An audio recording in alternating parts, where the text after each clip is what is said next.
Mayıs ayı üzere yaptığımız bir çalıştayın sonrasında gelen talepler üzerine bir uluslararası sempozyum yapılmaya karar verildi. Ancak 2018'de bir kriz çıkması sebebiyle genel dünya genelinde ve Türkiye'mizin de etkilenmesi neticesinde bunu bir süre erteleme kararı aldık.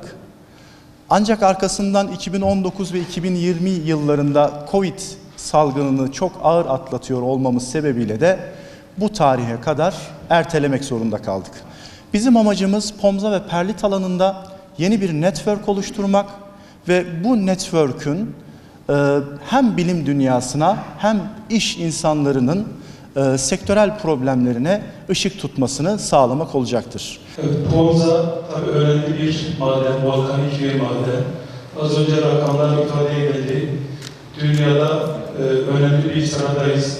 Türkiye %40 oranında rezerve sahip ve bunun yaklaşık 50'si Bitlis ilinde yer alıyor. Tatvan ve Ahlat arasında büyük bir rezerv halinde büyük bir havza olarak yer alıyor. Önemli bir maden, uzun süredir tabii kullanılıyor. Bilal Başkanım ifade etti. Çoğunlukla ham madde olarak, kamyonlarla inşaat ham maddesi olarak, biz ham maddesi olarak buradan başka bölgelere gönderiliyor. Ekonomiye yapacak katma değer oldukça düşük. Onun için yeni ürünlere belki dönülmesi gerekiyor. Sadece BİMS olarak, inşaat ham maddesi olarak değil de diğer sektörlerde, tarımda, sanayinin bazı alanlarında, yine özellikle elektronikte birçok sahada artık kullanılabiliyor. Dolayısıyla bu ürünün, bu ham maddenin eğer biz Bitlis'e yapması gereken katkıyı düşünüyorsak mutlaka yeni ürünlere eğilmemiz gerekiyor. İnşallah bu sempozyumda buna dair sonuçlar çıkacaktır. Yeni teşebbüslere inşallah girişecekler. Bu anlamda bu sempozyumun mutlaka faydalı olacağını ben düşünüyorum.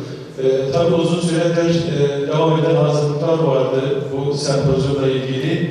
Hocalarımız, çok sayıda hocamız var. Uluslararası düzeyde çok kaliteli bildiriler var. İnşallah onları hepsini takip etmeyi düşünüyorum. 100'ün üzerinde zannedersem katılımcı var. Ve bu oldukça önemli. Çok spesifik bir konu olmasına rağmen, sadece Pomza, Perlit olmasına rağmen bu oldukça yüksek bir sayı ifade ediyor. Başta Nevşehir, Hacı Bektaş Veli Üniversitesi olmak üzere, yine Tatvan Ticaret ve Sanayi Odamız, DAKA, şu anda İbrahim Halil Bey yok ama onlar da destekleri oldu üniversiteyle birlikte ve diğer birçok kuruluşlar paydaş olarak işin içinde yer aldı. Dolayısıyla ben emeği geçen herkese, katkı sunan herkese çok teşekkür ediyorum. Arkadaşlar, 18 milyon teknik civarında olan dünya Pomza rezervlerinin yaklaşık bu nabzına sahip ülkemiz, Pomza madeni potansiyeli açısından çok önemli bir konuma sahiptir. Ülkemizde ise Pomza madeninin büyük bir bölümü Bitlis, Kayseri ve Nevşehir'lerde bulmak olup, Nevşehir toplam ülke rezervinin %17'sine sahiptir. Bu oran ile Nevşehir, Pomza rezervi bakımından 3. sırada yer almakla birlikte illere göre işletme ruhsat açısından değerlendirildiğinde 1. sırada yer alır. Tabii Pomza sektörümüzde çok sıkıntılarımız var. Nedir bunlar? İlerleyen çalıştaylarda da yapacağız ama ben kısaca üzerinden de bahsedeyim. Bir kamyon Pomza'yı burada da birçok yerde de 400 liraya 500 liraya satıyoruz. Bizim bir ürünü geliştirmemiz lazım. İnşallah akademisyenlerin ve üniversitelerimizin destekleriyle bu Pomza ürünümüzü geliştireceğiz. Ülkemizde 50'den fazla ülkeye Pomza ihracatı yapılmakta ve bunun yaklaşık tutarı 50 milyon dolar seviyesinde. Türkiye'de Pomza kullanımının %85'i %85 üzerinde BİMS blok yapılıyor. %2'si betonda, %2'si yalıtımda, %5'i tekstilde, kimya ve diğer sektörlerde kullanılıyor. Pomza sanayisi Türkiye ekonomisine yıllık 7 milyar katma değer sağlıyor ve 20 bin kişiye direkt istihdam sağlıyor. Ülke genelinde yaklaşık 50 tane Pomza üreticisi ve 250'nin üzerinde de BİMS blok tesis bulunmakta. Bu tesisler aylık yıllık 2,5 milyar 3 milyara yakın BIMS blok üretimi sağlamaktadır. 2017'de yapmış olduğumuz çalıştayımızdan sonra bir sempozyum, uluslararası sempozyum kararı almıştık ama hocamın buyurduğu gibi bu pandemi süreçleri ve daha önceki farklı gelişmelerden kaynaklı bugüne kadar geldi. Bu süreci daha önce online yapmak istemiştik fakat dedemizin bir lafı var. İlk radyoyu almış, radyoyu aldıktan sonra dinlemeye başlamış ve çocuklarına demiş ki ya şu radyonun yüzünü bana doğru bir çevirin de ben bir dinleyeyim demiş. Ya baba bunda görüntü yok, nasıl olsa sesini duyuyorsun.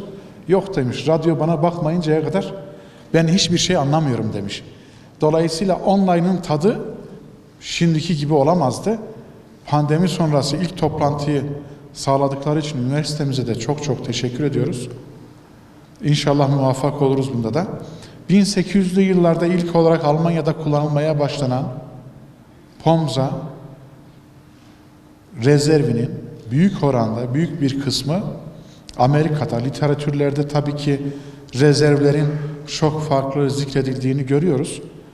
Fakat Nusret Hocam'dan aldığım bilgiye göre Türkiye rezervi, dünya rezervinin %40'ı ve Bitlis rezervi de bunun %50'si. Çok iyi bir konumdayız. Fakat şunu idrak ediyorum, kendi çocukluğumdan da biliyorum. Sürekli POMZA satışları olur, yurt dışına ham madde göndeririz. Bir kamyon neredeyse memleketi yükledik, gönderdik ama halen bu sektörde uğraşanlar aynı yerinde sayıyor. Amerika, Almanya bunlara nanoteknolojide kullanırken bizler halen 50 yıl önceki BIMS'lerle uğraşıyoruz. Sadece makineleri büyütmekle teknoloji elde edemiyoruz maalesef. Benim bu konudaki hayalim, bu işe emek veren, bu sektörde faaliyet gösteren arkadaşlarımız gerek POMZA maden işletmecileri, gerek BIMS üreticilerinin burada hocalarımızdan alacağı fikirlerle çok farklı ürün algeleri yaparak katma değeri yüksek ürünler elde etmeleridir.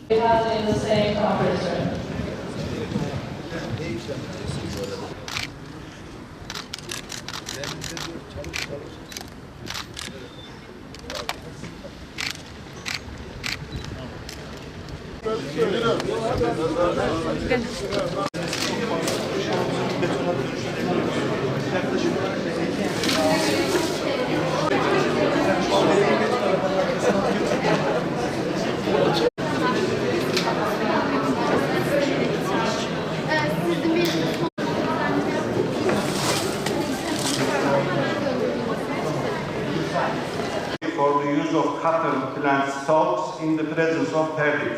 Konunun sunumunu yapmak üzere sözü hocaya bırakıyorum. Bu konferansı uluslararası kongreni teşkil eden